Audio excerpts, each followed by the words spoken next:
যাকে ভালোবাসবেন তাকেই বিয়ে করবেন জীবনে। এটা কিন্তু একেবারে বাস্তব এক্সপিরিয়েন্স থেকে বলতেছি। ভালোবাসাটা ফিল না করলে বিয়ে করা যাবে না। বিয়ের আগে একে অপরকে জানাশোনা থাকা দরকার, কথা বলার দরকার, জানাশোনা চেনা জানা খুব ভালো থাকা দরকার। তা না হলে এটা সমস্যা দেখা দেয়। কিভাবে জানবেন শুনবেন এটা তো আপনি খুব ভালো জানেন। প্রথমে সিভি শেয়ার করবেন। বিয়ের জন্য একটা সিভি করে অনেকে, শর্ট করে না, পরিচিতি, আমি, আমার বাবা মা, আমার ভাই বোন, আমার পড়াশোনা, সংক্ষেপে সবাই আজকের প্রোগ্রাম শেষে একটা করে নেবেন সিভি। যেহেতু pre marriage essentials topic, so এগুলো নিয়ে তো স্টেপ বাই স্টেপ আমাকে বলতে হবে। Okay okay, come on. CV করলেন, ফাইন। আচ্ছা, decent photo sharing, photo share করা যাবে। Of course it should be decent, শালীন পোশাকে, সুন্দর ছবি। কারণ না দেখলে আপনি বিয়ে করবেন কি করে? যার সাথে জীবনটা কাটাবো এক ছাদের নিচে, হ্যাঁ, তো তার প্রতি যদি আমার ফিলিংস না আসে, তার প্রতি যদি মায়া ভালোবাসা না জাগে, তাহলে তো বিয়েটা হবে না। তো প্রথমে হচ্ছে এই ডিসেন্ট ফটো শেয়ারিং জায়েজ আছে, আপনি ফটো শেয়ার করতে পারেন। সো সে আপনাকে দেখলো, আপনি তাকে দেখলেন। আচ্ছা, এরপর স্টেপ হচ্ছে ফেস টু ফেস মিটিং। এটা জায়েজ আছে এবং আমি রেকমেন্ড করি, এটা আবশ্যক হতে হবে। ফেস টু ফেস, আগে মেয়েকে দেখে নেবেন। হঠাৎ আপনার মা এসে বললো আমি দেখে আসছি, আপনি খুশিতে আনন্দের ঠেলায় রাজি হয়ে গেলেন, তখন তো মহা মুসিবত। বাবা মা বললো এরকম এরকম ভালো মেয়ে, খুশিতে আনন্দে আপনি বললেন হ্যাঁ ওকে। পরে বিয়ে হওয়ার পরে দেখেন যে এগুলো শত শত কেস আমাদের কাছে আসে।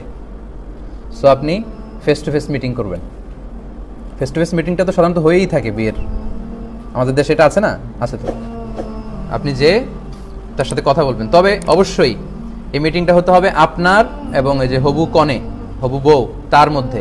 ওখানে আপনার বাবা যে মিটিংয়ে থাকতে পারবে না, আপনার মামা থাকতে পারবে না। কারণ আপনার বিয়ে হওয়ার পরে সে হলো আপনার বাবার কাছে বৌমা, কিন্তু বিয়ে হওয়ার আগ পর্যন্ত আপনার বাবাও যে ওই মেয়ের বিয়ে করে নিয়ে আসতে পারে। মানে ফ্রম শারিয়া side you all can be candidate, তাই না? সবাই ক্যান্ডিডেট হতে পারেন। এরকম বাবা যে বিয়ে করতে পারে, ছেলে করতে পারে, যারা গেছে যে কেউ পছন্দ হলে এরা রাজি বিয়ে হতে পারে। আচ্ছা, তাহলে এটা দেখবেন শুধু আপনি, প্রিয় ভাইরা, দেখবেন শুধু আপনি। আপনার আব্বা দেখবে না, মামা এরা কেউ দেখবে না। আপনার মা তো দেখতেই পারে, অবশ্যই দেখবে। তাহলে এটা হবে ফেস টু ফেস মিটিংটা হবে শুধু আপনার আর তার মধ্যে। And of course it should be in public, not private. Let's say কোনো ড্রয়িং রুমে, যেখানে খোলামেলা আশেপাশে লোকজন বসে আছে অন্য রুমে, ওখানে হতে পারে। রেস্টুরেন্টে হতে পারে, অন্যান্য লোকজন আছে খাচ্ছে, আপনি আসে এখানে মিট করতেছেন, কথা বলতেছেন, এটা ওকে। বাট দরজা বন্ধ করে এক রুমে আপনি আসে, নো।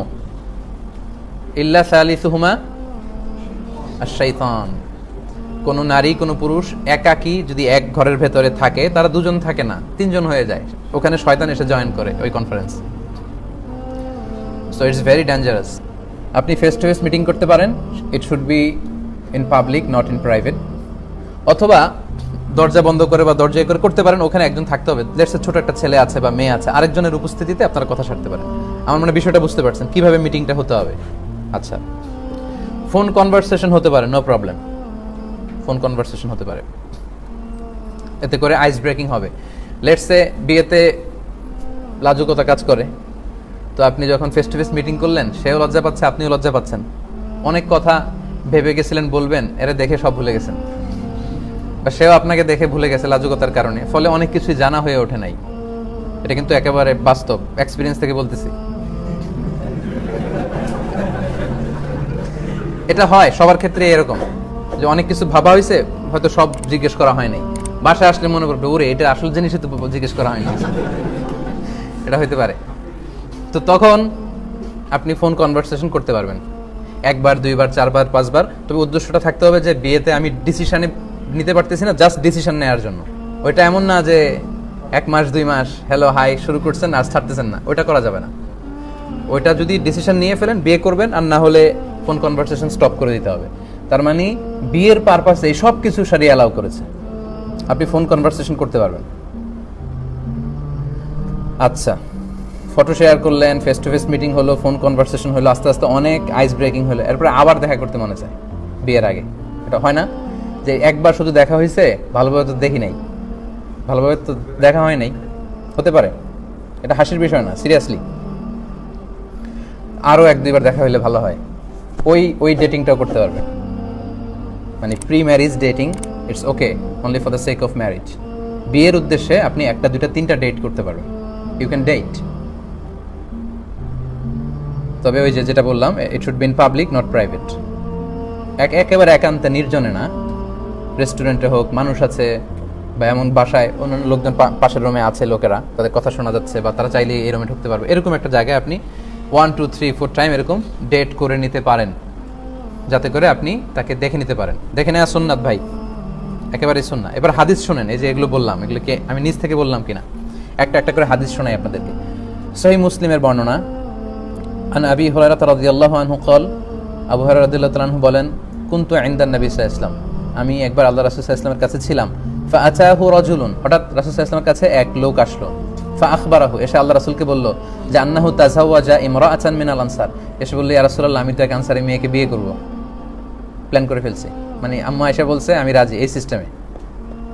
ফাকালা লাহু রাসূলুল্লাহ সাল্লাল্লাহু আলাইহি ওয়াসাল্লাম, আল্লাহ রাসূল সাল্লাল্লাহু আলাইহি ওয়াসাল্লাম তাকে বলল, আনাযারতা ইলাইহা, যাকে বিয়ে করবে তাকে দেখে নিছো, তাকে দেখে নিয়েছো, যে ফেস টু ফেসের দলিল দেখেন। আনাযারতা ইলাইহা, ওকে দেখে নিয়েছো যাকে বিয়ে করবে? ক্বালা লা, না আমি তো দেখি নাই, শুনছি যে আম্মা বলছে সব ঠিক আছে, এর বিয়ে করবে, এই সিস্টেম। আল্লাহ রাসূল বললেন, ফাযহাব ফানদুর ইলাইহা, যাও দেখে আসো। ফাযহাব, তুমি যাও তাড়াতাড়ি, ফানদুর ইলাইহা, তাকে দেখে আসো। আজীবন যার সাথে সংসার করবে তাকে না দেখে হুট করে তুমি বিয়েতে রাজি হয়ে যাবে, এটা ইসলামিক নট ইসলামিক এনিমোর, এটা ইসলামিক সিস্টেম না, এটাতে অনেক কমপ্লেক্সিটি দেখা দিবে সামনে। তাহলে অবশ্যই তার সাথে আপনি ফেস টু ফেস মিটিং করে নেবেন, সম্মানিত ভাইয়েরা। কথা কি বুঝতে পেরেছেন? আচ্ছা, এই হচ্ছে দলিল। আরো কিছু দলিল আপনাদেরকে শুনতে হবে, তাহলে বুঝবেন। আরেকটা হাদিস শোনেন, এটা হচ্ছে সুনানে আবু দাউদে এসেছে। এটা খুব মজার হাদিস, খুবই মজার, আমি পড়েও মজা পাইছি। আল-আজহারে যখন পড়ি, এটা আমাদের এই যে কি বলে অ্যানালিটিক্যাল হাদিসের ক্লাসে ছিল। আন জাবিরিন রাদিয়াল্লাহু আনহু قال, আল্লাহ রাসূল সাল্লাল্লাহু আলাইহি ওয়াসাল্লামের সাহাবী জাবির বলেন, قال রাসূলুল্লাহ সাল্লাল্লাহু আলাইহি ওয়াসাল্লাম, আল্লাহ রাসূল সাল্লাল্লাহু আলাইহি ওয়াসাল্লাম বলেছেন, ইযা খাতাবা আহাদুকুমুল মারআ, তোমাদের কেউ যখন কোনো মেয়েকে বিয়ের প্রপোজ করে, ফাকাদ্দির আন ইয়ারা মিনহা বা'দা মা ইয়াদউহু ইলাইহা ফালিয়াফআল, ওই মেয়ের এমন কিছু যেন সে দেখে নেয় যেটা তাকে বিয়ের প্রতি উদ্বুদ্ধ করবে, এমন কিছু যেন দেখে নেয়। লেটস সে মেয়ের হাসি, মেয়ের কথা বলার ধরন, তার হাঁটার স্টাইল, তার বাহ্যিক অবয়ব, এগুলো এমনভাবে যেন সে যেন দেখে নেয় যেটা তাকে এই মেয়েকে বিয়ে করার প্রতি উদ্বুদ্ধ করবে। আগে আমি বলেছি যে যাকে বিয়ে করবেন তাকে যদি আপনার মায়া না লাগে, ভালো না লাগে, ভালোবাসাটা ফিল না হয়, তাহলে তো আপনি তাকে বিয়ে করবেন কি করে? আমি বলি যে যাকে ভালোবাসবেন তাকেই বিয়ে করবেন জীবনে। যাকে আপনি ফিল করেন যে ইউ লাভ হিম, লাভ হার, তাকেই আপনি বিয়ে করবেন, তা না হলেই ঝামেলা। ভালোবাসাটা ফিল না করলে বিয়ে করা যাবে না। ঘটনা এখানে শেষও নেই, আসল ঘটনা সামনে। যদি তোমরা কেউ কাউকে প্রপোজ করো, তখন যদি ওই মেয়ের কিছু অংশ, তার চেহারা, তার শরীর, তার দেহ সব মিলে তাকে দেখে এমন কিছু দেখে নেওয়া যায় যেটা তোমাকে তাকে বিয়ে করার প্রতি উদ্বুদ্ধ করবে, সেজন্য এটা করে। এই হাদিস শুনে জাদা আবু দাউদ উনি অতিরিক্ত বর্ণনা করেন যে কলা জাবের বলল, ফা খতাবতু জারিয়াতান, এরপর একটা মেয়েকে আমি প্রপোজ করলাম, ফাকুনতু আতাখাব্বাউ লাহা, এরপর প্রপোজ করার পর থেকে আমি তার জন্য লুকিয়ে লুকিয়ে তার দেখতাম। আল্লাহ রাসূলের সাহাবী। হাত্তা রাআইতু মিনহা, এরপর আমি তার এমন কিছু দেখে নিলাম, মা দাআনি ইলা নিকাহিহা, যেটা তাকে বিয়ে করার জন্য আমাকে পাগল পারা করে দিল। মানে আমার খুব মন চাচ্ছে আমি তাকে বিয়ে করি। ফাতাযাওয়াজতুহা, অতঃপর আমি তাকে বিয়ে করলাম। তাহলে অনেক সময় এমন লাজুকতা কাজ করে অনেক ছেলের, মেয়ে আসছে তার দিকে তাকাইতেই পারতেছে না, সে এরকম হয়ে আসছে, লাল হয়ে গেছে, হতে পারে, এটা ভেরি সিম্পল। তখন আপনি লুকিয়ে তাকে দেখতে পারেন, মানে শালীন ওয়েতে আর কি।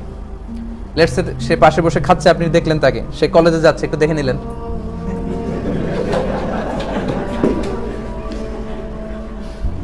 Don't take this otherwise. যদিও কথাটা শোনা যাচ্ছে কেমন যে কি কলেজে গেলে কি টিজ করতে যাবো নাকি তাকে, না, টিজিং করার জন্য তো না, সেটা হচ্ছে আপনি তাকে বিয়ে করবেন, এজন্য তাকে দেখে নেয়া, সে যাচ্ছে, হাঁটতেছে, কথা বলতেছে, হ্যাঁ, তার কথা বলা, তার চাল চলনটা আপনি দেখে নেবেন, এমন কিছু দেখে নেবেন যাতে করে তার প্রতি আপনার ফিলিংস তৈরি হয় এবং ভালোবাসতে উদ্বুদ্ধ হন এবং বিয়ে করতে আপনি ডিসাইড করতে পারেন। এই পয়েন্টটা ক্লিয়ার না? দেখেন জাবের রাদিয়াল্লাহু তাআলা আনহু আল্লাহ রাসূল সাল্লাল্লাহু আলাইহি ওয়াসাল্লামের কত কাছের সাহাবী।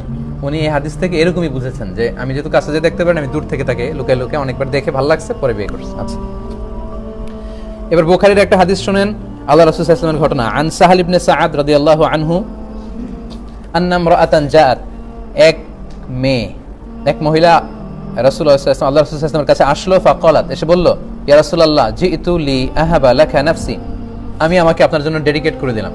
প্রফিটের টাইমে নারীরা এরকম করতো, এসে বলতো, ইয়া রাসূলুল্লাহ আমি নিজেকে আপনার জন্য হেবা করলাম, ডেডিকেট করলাম, আপনি আমাকে বিয়ে করেন। তো সে যখন এসে এরকম আবেগে বলতেছে যে আমাকে বিয়ে করেন, আমি ডেডিকেট করলাম, ফানাযারা ইলাইহা রাসূলুল্লাহ, আল্লাহ রাসূল সাল্লাল্লাহু আলাইহি ওয়াসাল্লাম তার দিকে এভাবে ছিলেন, তাকালেন। ফাসাআদান নাযার, একেবারে নিচ থেকে উপরে তাকালেন, মানে তার বডি ফিটনেস বা তার গড়ন তাকে দেখে নিলেন আর কি। ওয়াসাওয়াবু, এবং অনেকক্ষণ চোখ তাক করে রাখলেন নিচ থেকে উপরে, তাকে দেখে নিলেন যে সে কেমন, সে নিজেকে প্রপোজ করতে। পরে রাসূল সাল্লাল্লাহু আলাইহি ওয়াসাল্লাম দেখলেন যে না, এটা আমার সাথে যায় না, আমি প্রফিট হিসেবে আমার স্ত্রীর যেরকম দরকার ওইটা হয় না। তখন রাসূল সাল্লাল্লাহু আলাইহি ওয়াসাল্লাম আর কথা বললেন না, এই মেয়েও যায় না, এই নারী সাহাবীও যাচ্ছে না, বসে আছে। লম্বা ঘটনা। পরে আরেকজনের সাথে আবার আল্লাহ রাসূল সাল্লাল্লাহু আলাইহি ওয়াসাল্লাম বিয়ের ব্যবস্থা করে দিয়েছিলেন। নিজের জন্য রাসূল সাল্লাল্লাহু আলাইহি ওয়াসাল্লাম চয়েস করেননি এই নারীকে। দেখেন, এই হাদিসটা থেকে প্রমাণ করে যে ভালো করে দেখে নেয়া। নাযারাহু ওয়া সাআদান নাযার ওয়া সাওয়াবা ইলাইহা, তাকিয়ে ভালোভাবে দেখলেন। জাবের রাদিয়াল্লাহু তাআলা আনহু লুকিয়ে লুকিয়ে তার প্রপোজড গার্লকে দেখা, এক সাহাবীকে ধমক দেয়, তুমি দেখো নাই, বিয়ে করবা, দেখে আসো, এগুলো প্রমাণ করে যে আপনি ফেস টু ফেস মিটিং করতে পারবেন। আর 2 মিনিট শেষ করতেছি। তার মানে প্রমাণ করে দেখে নেয়া, পরিচিত হয়ে নেয়া, আইস ব্রেকিং করা, এটা সুন্নাত। তবে অফকোর্স প্রিয় ভাইরা, আমার আলোচনা মিস ইন্টারপ্রেট করা যাবে না। এটা শুধুমাত্র আপনি বিয়ে করতে চান তাকে, এজন্য আপনি ডিসিশন নিতে পারতেছেন। এমন যদি হয় প্রথম দেখাতেই এক পলকে ভাল লেগে গেছে, ওকে বিয়ে করতেছেন, ফাইন। কিন্তু যার ডিসিশন নিতে সমস্যা, সে একাধিকবার এরকম ডেটিং করে নিতে পারে। দেখে না জানে বিয়ে করছো কেন, এটাই তো ভুল, এটা বড় ভুল। এটা আব্বা আমার কাছে ক্ষমা চাইতে হবে, এটা ঠিক করা হয় না। আসলে এটা ঠিক করি নাই, আমরা হাসতেছি, কিন্তু যখন আপনারা বাবা হবেন তখনই বুঝবেন যে আপনার মেয়ে, লেটস সে আমি আমার কথা বলি, আমার মেয়েকে আমি কত ভালোবাসি, কত আদর সোহাগ দিয়ে বড় করতেছি। সে বয়স হওয়ার পরে, ম্যাচিউরড হওয়ার পরে সে আমাকে না জানিয়ে লুকিয়ে বিয়ে করবে, এটা আমার পক্ষে মেনে নেওয়া সম্ভব না। আপনি বাবা হলে আপনার হৃদয়টা ভেঙে চুরমার হয়ে যাবে। সেটা খুবই অকৃতজ্ঞ, আনগ্রেটফুল অ্যাটিটিউড। এটা কোনো হিউম্যান বিং, ইভেন সে হিউম্যান বিং হতে পারে না। এটা ঠিক না, ক্ষমা চাইতে হবে তার। সে যদি ভুল করে থাকে এরকম, ক্ষমা চাইতে হবে, বাবার কাছে ক্ষমা চাইতে হবে।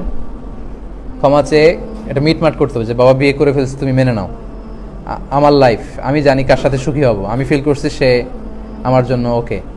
সো নানাভাবে বুঝালে, তোমার কথা না বুঝলে যার কথা বাবা বুঝবে তাকে দিয়ে ইনফ্লুয়েন্স করে বোঝানোর চেষ্টা করতে হবে। একটা মিউচুয়ালে যেতে হবে। কিন্তু আব্বা আম্মার দোয়া ছাড়া বিয়ের পিড়িতে বসা, আই ডোন্ট সাপোর্ট ইট।